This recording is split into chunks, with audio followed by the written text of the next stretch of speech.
മാന്നാർ കുരട്ടിക്കാട് ശ്രീമുത്താരമ്മൻ ദേവി ക്ഷേത്രത്തിലെ ഉത്രട്ടാതി മഹോത്സവം മഞ്ഞൾ നീരാട്ടോടെ സമാപിച്ചു. നിരവധി ഭക്തജനങ്ങൾ പങ്കെടുത്തു.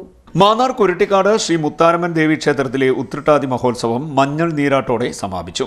ക്ഷേത്രത്തിലെ പണ്ടാരടുപ്പിൽ അഗ്നി പകർന്നുകൊണ്ട് മേൽശാന്തി വാസുദേവൻ എംബ്രാന്റെ മുഖ്യ കാർമ്മികത്വത്തിൽ പൊങ്കൽ നിവേദിച്ചു. തുടർന്ന് കുരട്ടിക്കാട് ഉമാമഹേശ്വരി വിൽപ്പാട്ട് സമിതി അവതരിപ്പിച്ച വിൽപ്പാട്ട്, ഷഷ്ടിപൂജ, മഞ്ഞൾ സമർപ്പണം എന്നിവ നടന്നു.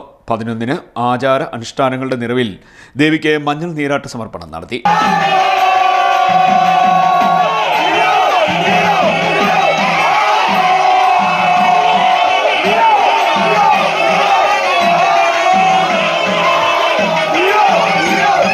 41 ദിവസത്തെ വ്രതത്തിന് ശേഷം 25 പിണിയാളുകൾ വലുതും ചെറുതുമായ 35 വാർപ്പുകളിൽ തിളച്ചുമറിയുന്ന മഞ്ഞൾ തീർത്ഥത്തിൽ കമുകിൻ പൂക്കുലകൾ മുക്കി ദേഹമാകെ തളിച്ച് ഭക്തിപൂർവ്വം ഉറഞ്ഞുതുള്ളി.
മഞ്ഞൾ നീരാട്ട് ദർശിക്കുവാൻ നിരവധി ഭക്തരാണ് എത്തിയത്. ഗുരുതി പൂജ, പ്രസാദമൂട്ട് എന്നിവയോടുകൂടി ഉത്സവം സമാപിച്ചു.